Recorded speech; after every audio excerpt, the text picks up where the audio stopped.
Why do I always end up saying yes when I mean no? That's the question you keep asking yourself. Usually right after it's already happened again. You agreed to something you didn't want to do. You felt the resentment build in real time. And somewhere in the middle of saying yes, some part of you was screaming to say no. And the word just didn't come out. Why does saying no make me feel so guilty? Am I a people pleaser, or is something actually wrong with me? Here's what I want you to understand before we go any further. This isn't a character flaw. It isn't weakness, and it isn't just being too nice. What you're experiencing has a name, a mechanism, and a biological explanation.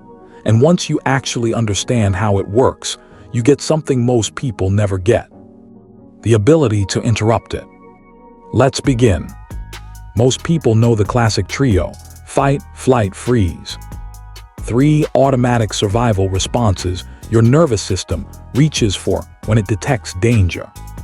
But there's a 4th response, less talked about, first named clinically by therapist Pete Walker in his work on complex trauma, and it's the one running your life more than you realize. It's called the Fawn response. Fight and flight are built for threats you can outrun or overpower. Freeze is built for threats too overwhelming to face directly. Fawn is built for a very specific, very different kind of threat, one where the safest move isn't resistance. It's appeasement. If a threat can hurt you, and you can't fight it and you can't escape it, your nervous system finds a 3rd option nobody taught you consciously. Make the threat like you. Become useful. Become agreeable. Become easy to be around. Because if they like you, maybe they won't hurt you. This isn't weakness. This is one of the most sophisticated survival adaptations your brain has ever built. So let's talk about why your body treats no like an actual physical threat, because this is where it gets genuinely fascinating, and it comes down to your nervous system's wiring.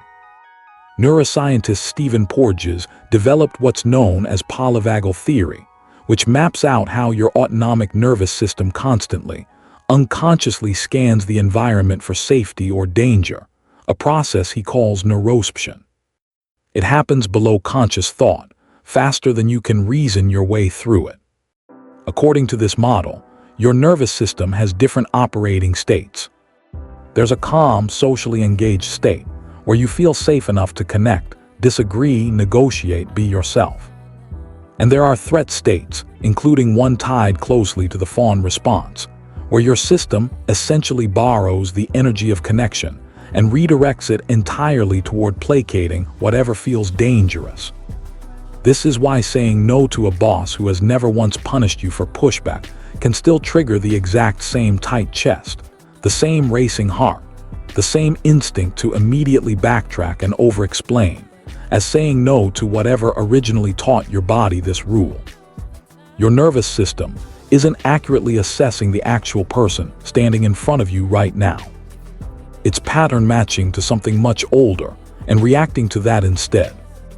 Your rational mind knows your boss is safe to disagree with. Your nervous system doesn't consult your rational mind first. It just fires the old alarm. So where does this alarm get built in the first place? Let's go back to the origin. This response usually forms early in childhood, during the years your nervous system was still calibrating what counts as safe and what counts as dangerous. If you grew up around unpredictable anger, harsh criticism, or a household where love and safety felt conditional on being agreeable, easy, low maintenance, your nervous system learned a rule fast, and it learned it for survival, not out of choice. Conflict is dangerous. Disappointing someone is dangerous. Taking up too much space, having needs being too much, all of it got quietly filed under dangerous. Saying yes wasn't a personality trait back then. It was protection. It was the smartest, safest option available to a small person with very little actual power over their environment. And here's the mechanism that explains why this doesn't just fade with age. Nervous systems don't automatically update their rulebook just because you grew up and physically left that environment. The rule stays exactly as it was written, running quietly in the background of every relationship you enter as an adult, applied indiscriminately, whether or not the new situation actually calls for it. This is also where Desai and Ryan's self-determination theory becomes relevant, because it identifies three basic psychological needs every person has: autonomy, competence, and relatedness. Autonomy, the sense that your actions and choices are genuinely your own, is one of the three. And chronic fawning quietly erodes exactly that need, trading it away in exchange for relatedness, for staying connected and accepted, as if the two can't coexist. But they can. And the cost of believing they can't is significant. Let's talk about that cost honestly. Every time you say yes when you mean no, you're not just losing an afternoon or an evening. You're teaching your own nervous system that the old rule still applies here, too. You're reinforcing it. Each unwanted yes makes the next no measurably harder to say. Chronic people-pleasing has a well-documented psychological cost. Researchers studying what's called self-silencing, the habitual suppression of your own needs, opinions, and preferences in order to maintain a relationship, have linked the pattern consistently to increased anxiety, depression, and lower self-esteem over time. Here's the actual mechanism underneath that research. Every single time you override your own no, you send yourself a quiet internal message. My needs matter less than their comfort. Repeat that message enough times, across enough years, and it stops functioning like a behavior you're choosing. It calcifies into an identity you believe you have. People who chronically fawn often describe, in therapy settings, a very specific and exhausting kind of fatigue, not just from being busy, but from constantly monitoring everyone else's emotional temperature, scanning faces for the first sign of displeasure, managing other people's reactions before they've even happened, performing agreeableness on a loop with no scheduled break. It's a full-time, unpaid job that never officially clocks out. And there's a slower, quieter cost sitting underneath all of that. You start losing access to your own preferences entirely. Ask a chronic people pleaser what they actually want. For dinner, for the weekend, for their life 5 years from now. And there's frequently a real, uncomfortable pause before any answer arrives. Not because they're indecisive by nature. Because the specific mental muscle that identifies personal wants has gone unused for so long. Locating it again takes real, deliberate effort. There's also a relational pattern worth naming honestly.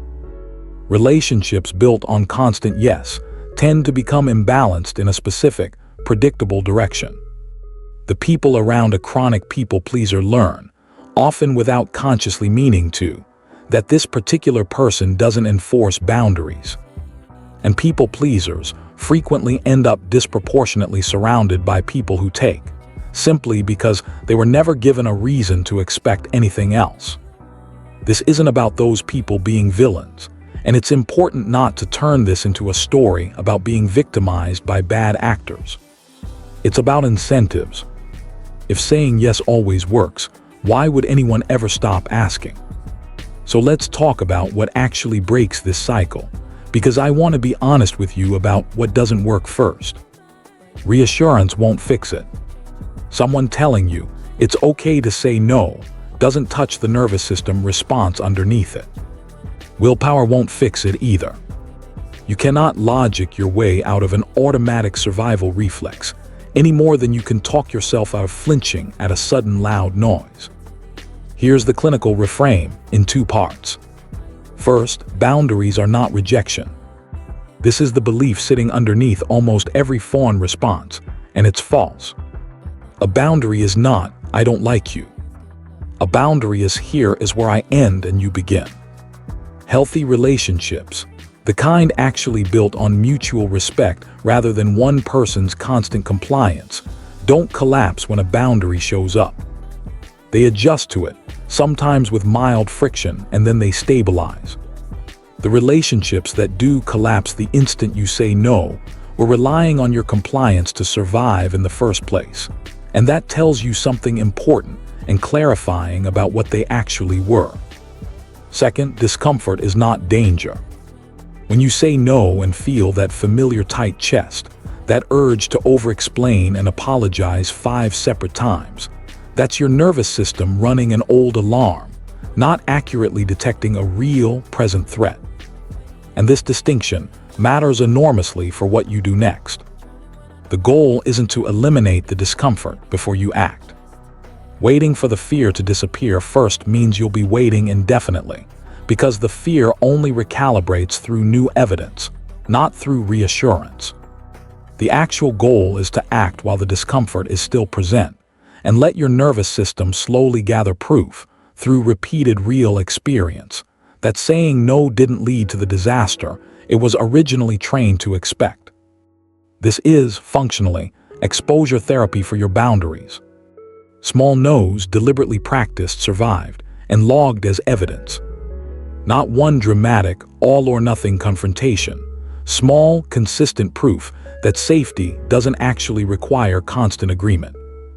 Here's how to practice this safely and start seeing real movement. Start small on purpose. Practice a no on something genuinely low stakes, a restaurant choice, a minor scheduling request, before you ever attempt it on something that actually matters to your life. Let your nervous system collect a few easy, low-risk wins first, the way you'd build strength gradually rather than testing your max on day one. Have a specific tool ready for the moment itself, the pause. You do not owe anyone an instant yes.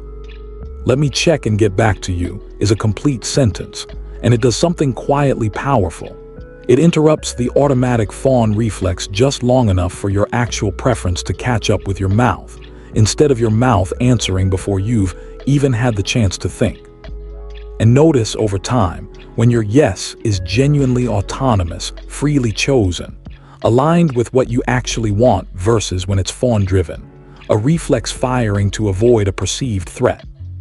That distinction alone, once you can actually feel the difference in your body, is one of the most useful skills you'll ever build. You are allowed to disappoint someone. You are allowed to be perceived as difficult by someone whose comfort was never actually your responsibility to manage. That's not cruelty, and it never was. That's simply the price of having a self that exists independently of other people's approval. And it is, without question, a price worth paying. The version of you that can say no isn't colder, or less kind, or somehow worse to be around. It's finally honest. And the people who choose to stay around that honest version of you, those are the relationships genuinely worth having, because unlike the ones built on your silence, they were never dependent on it in the first place. If this helped you understand the actual mechanism behind your own automatic yes, subscribe to Morphic Depth. We take the psychology apart, piece by piece, so the old rules finally stop running your life.